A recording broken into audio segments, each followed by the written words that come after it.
People who are/have been homeless, what was the first night without a home like, and how did you adapt to your new situation? I didn't really realize what was going on.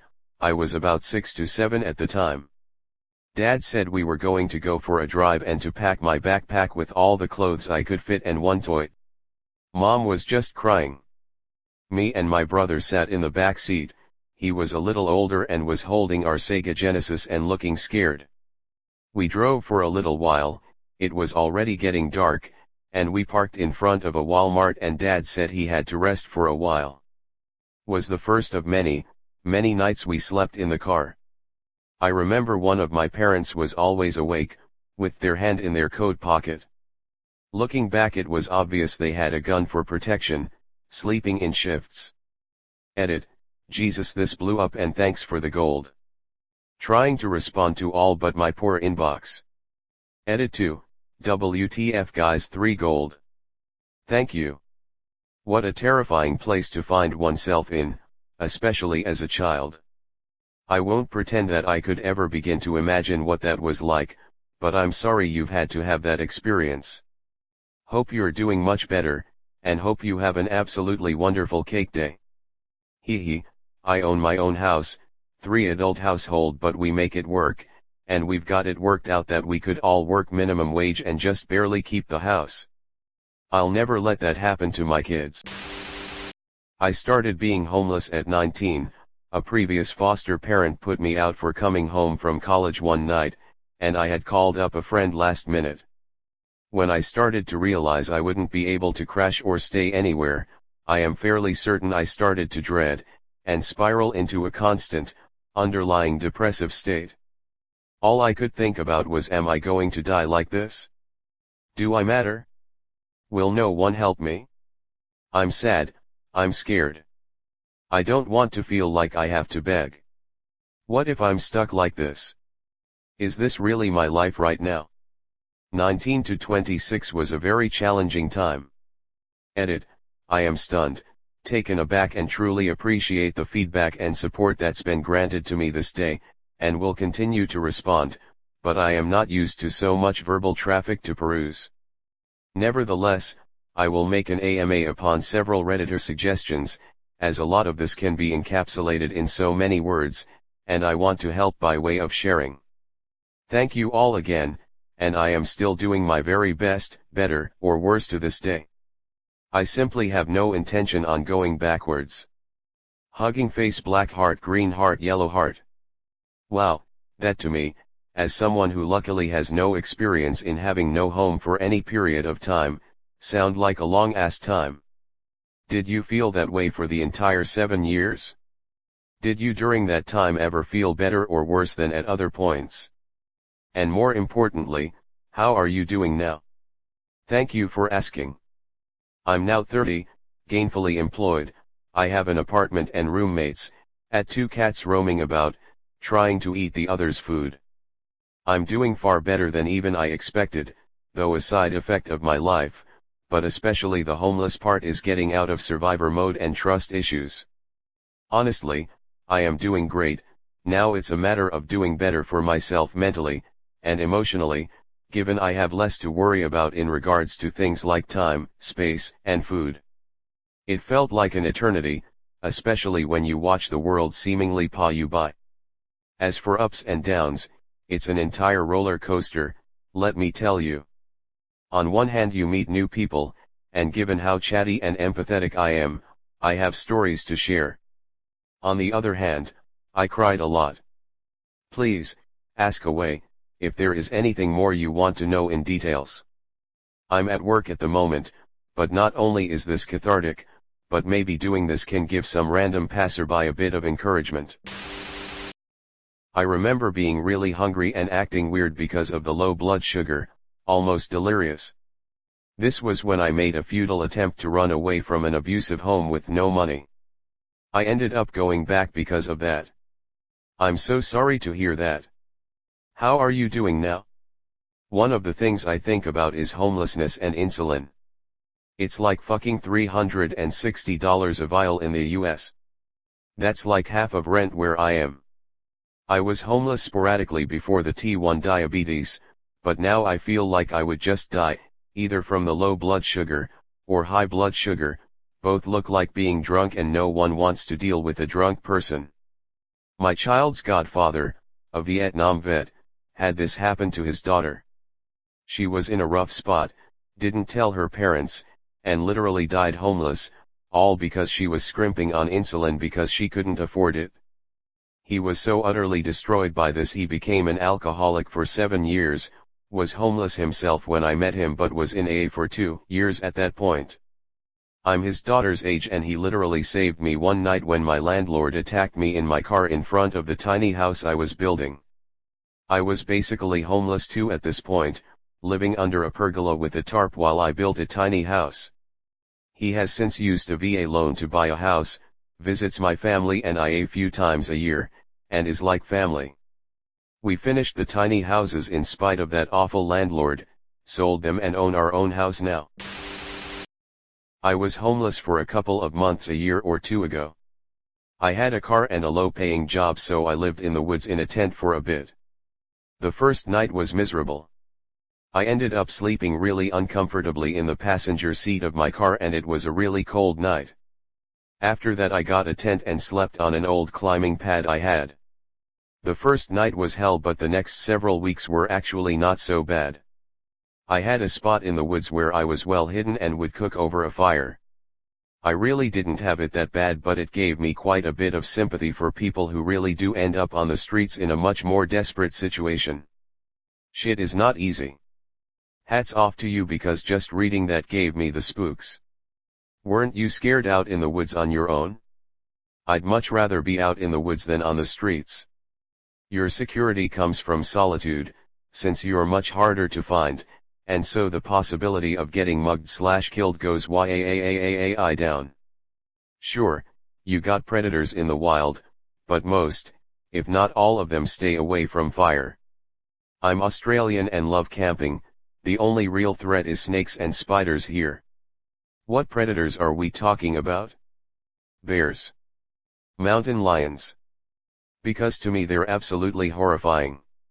Right? People make out Australia to be terrifying, but I'm here watching videos of moose and bears like. Sleeping in my car wasn't that bad.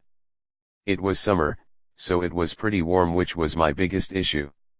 Showered in the gym, and spent most of my day at the library before going to work. For the first few nights it wasn't bad. However, one night police found me sleeping in my car and escorted me to the local homeless shelter, which was one of the most terrifying nights of my life. Since I'm lying there in a top bunk, when a huge argument breaks out because one guy breaks out some meth, wouldn't share it with a second, then a third got pissed and started screaming at them to be quiet because he needed to sleep. Edit, since this is coming up a lot, people keep asking how it was legal that the police escorted me to the shelter. I don't know the legality of the issue. What I can say is that I was woken up by a knock on my window to see 4 cops, 2 cop cars. They were singing those super bright flashlights through my window at me, and I didn't even think of arguing with them. Showered in the gym, and spent most of my day at the library before going to work. Exactly my experience, LMAO. Worked out and showered at the gym each morning. Headed over to the library to fuck around online and figure out where TF I was gonna sleep that night. That gym membership is huge when you have nowhere to go/shower. Got to hope they have a dry sauna so you can sleep without getting harassment from cops. God, the wife and I have been in this spot when moving last. It sucks not having a house. Been $15 and 4 days away from actually being homeless, but a job offer came through and thank God I've been there for 3 years now. When you're a teenager it seems kind of cool to sleep in the car, on the couch or floor of a friend or acquaintance, or for your dad to scam a rented apartment for a month or 2 without paying for it. Moving around every few months carrying everything that you can in an old Honda Civic seems like an adventure. We once moved a couch across town in it. We must have looked like a couple of idiots. Once, after a few months of staying in a place where we had no furniture, were sleeping on the floor, the carpet of which was so flea infested that you could literally see the fleas hopping around. The landlord got so frustrated with us basically squatting in his property, my dad promised to pay and never did, that he removed the front door. So we went out to scam some food from somewhere and came back to find no front door. Which in retrospect is a pretty awesome way to get someone out of your property. One of the ways we scammed food would be to go to the breakfast buffet of a fancy hotel, tell the server that we had a room there, eat a ton of food and just walk out. This was also kind of fun, but looking back it is a kind of fucked up way for a dad to treat his teenage kid. Honestly, walking into a hotel and having breakfast is quite the move. It may be illegal, but so is stealing, and the hotel would be more likely to just ban you instead of arresting you when you have your son in tow. I was kicked out by my mother at 16 and spent 2 months homeless before the local authority placed me in foster care. I think what hit me first was how my own mother could make one of her own children homeless. I felt like the least favorite of her children. It all came out of nowhere. I racked my brain for years after, trying to think of what I might have done in particular. Also the crippling loneliness you feel when you are trying to get hold of people to ask for a place to sleep for the night.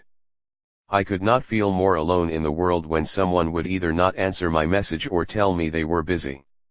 I'm pretty sure I camped out in the park that night. Didn't sleep at all.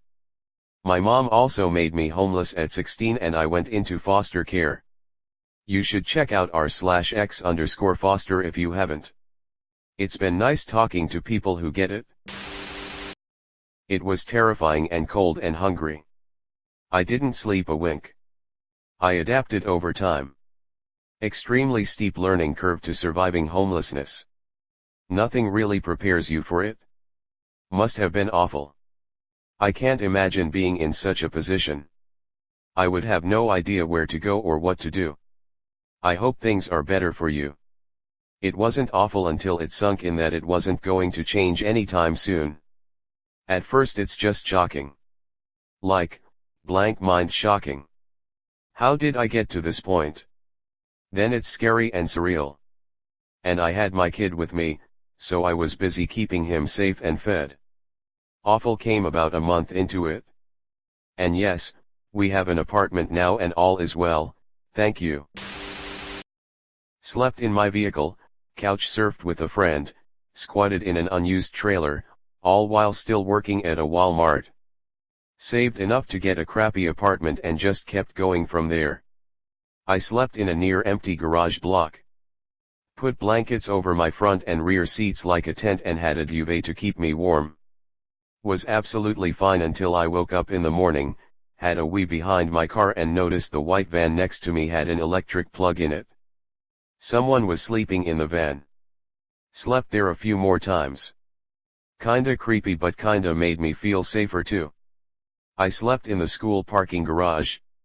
The security guard fucked with me once and I asked him whether he would rather me go park on the street, in a not nice part of LA, or sleep in there where I was at least safe. He never bugged me again. None of them did. That's good, they're probably most worried you're a crackhead or something that's going to cause problems. And it'd be on their ass if you did. Exactly. I work security in a big California city. If you're just down on your luck I'll look the other way. But if the boss finds out I'll have to send you on your way. So don't cause a fuss and everything will be fine. First night my wife and I landed up sleeping outside. We slept in a local park that I knew. We had come down from the countryside with a few rands, enough for one meal maybe, and had hoped to stay with a friend. He was unable to give us a place to stay, so we had to sleep outside. After the insecurity of that first night I told my wife that we have to find a safer place to sleep, so we climbed up the slopes of Table Mountain, about a 1-hour walk, and found quite a obscured spot amongst some bushes and trees. We cleared it out of sticks and rocks, made it a bit habitable and then went make to the city looking for work. We'd spend the day going from one place to the next looking for work until it started growing dark. Then we'd head up the mountain to our little spot for the night. Did that daily for a month until we were able to secure a small shack room in the townships, where we stayed for another few months until I get a job offer. Was my wife's temp waitering jobs that kept us fed whilst I was looking for work. Biggest challenge was mental, keeping focused, clean, looking presentable and just making my job looking for a job. A legit Burgie edit X Burgie on Reddit. That's a crazy story, man. I hope you're better off now. Yeah, Cape Town is no joke. People don't give a fuck about each other out here.